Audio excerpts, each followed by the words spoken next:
How's it going, everyone? Doug Lane here, Fast Lane Car Care. Hey, I want to show you how to, a little bit more on how to polish. I've got some scuffs down here. I'm not sure if you can see. I'm going to actually bring you in. But yeah, it's going to be another one on how to polish. So let me get you guys a better angle. See if it'll focus. Right there.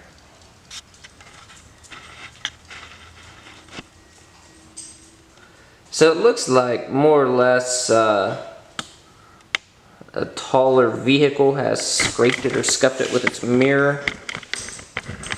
Something. So anyway, as always, first step, we're going to clay it. See how much of the transfer we can get off without polishing. Just got a clean little bit of clay here. Now on camera it's probably going to look way better right now because the clay lube is actually going to fill in those imperfections and trick the eye into making it think that it's, you know, all good. But it's not.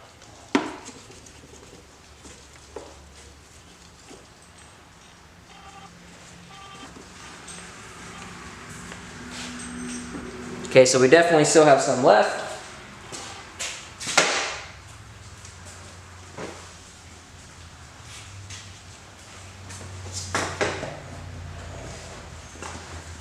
Get your polisher out.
Alright, so what I've actually just done is considered paint correction. Now, a lot of people, when they talk about wanting their vehicle buffed or whatever, or a lot of detail shops, when they talk about buffing, they talk about doing that exact same thing there, except they're not using a polish or a compound which removes imperfections.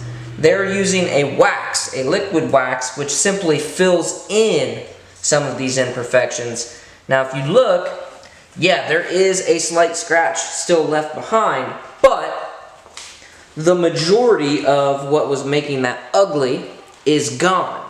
So at this point, what we could do is a few different things. One, we could just call it done, right? It's a used car. It doesn't have to be necessarily perfect.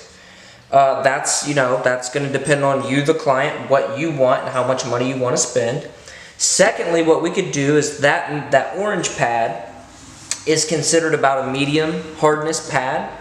So we could step up to a more hard or more aggressive pad, which would sand away more of the clear coat, which would get us closer to, so imagine the scratch being a valley, and instead of filling the valley in with dirt, like if we were talking geographically, we're making the peaks lower. So it's, instead of it being, like a big mountain, it's more flat. So it's less visible, all that good stuff. So I'm going to actually break this down on a whiteboard in another video.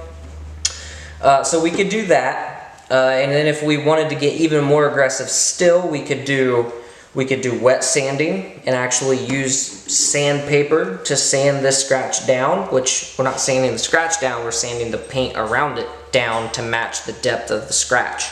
Does that make sense? Or what we could do, we could put a very fine amount of touch-up paint in this bigger, wider scratch, and then wait for it to dry fully, and then wet sand it and polish it away, so then it would be filled in. Or I suppose another option yet would be to just take this mirror cover off, throw it away, and go get a new one, right? So when it comes to true paint correction and buffing, keep in mind that what some detail shops are calling buffing is not actually paint correction, right? So you're just spreading wax with the machine. That doesn't really warrant, you know, the kind of money that true paint correction does. When you're talking about paint correction, like I just said, you're talking about removing a fine amount of paint, right? If you don't know what you're doing, that's very dangerous because you can burn through it.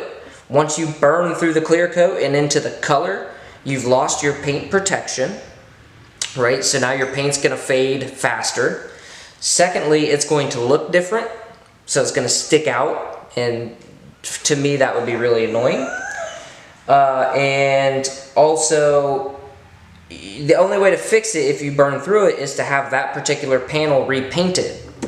So there's a ton of different ways you can mess up actual polishing. I don't recommend you try it unless you have an old car you don't care about, or you can get hooked up with a body shop to get some practice panels, so you can, you know, mess up and it not really be a big deal. There's definitely a lot of factors. Every car's paint job is going to be softer or harder, so you have to really be able to, you have to have an eye for the imperfections to be able to see what's going on, and you also have to have a familiarity with the products that you're using to know how long to polish on you know, a certain section, how fast you need to move, what speed you need to move at, as far as the machine speed. Like for example, that one has a pretty wide range. I've got another polisher that spins even faster, it's even more aggressive. Some of that stuff will be on another day, but yeah, for now, that's how you do some paint correction. Be careful. I'm gonna bring you guys in real quick, see if you can see a difference.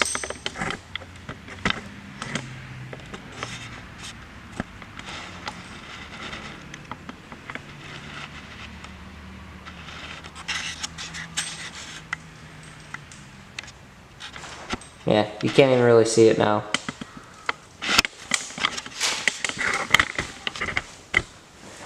If you can't see the scratch, I consider that a win. See you on the next video.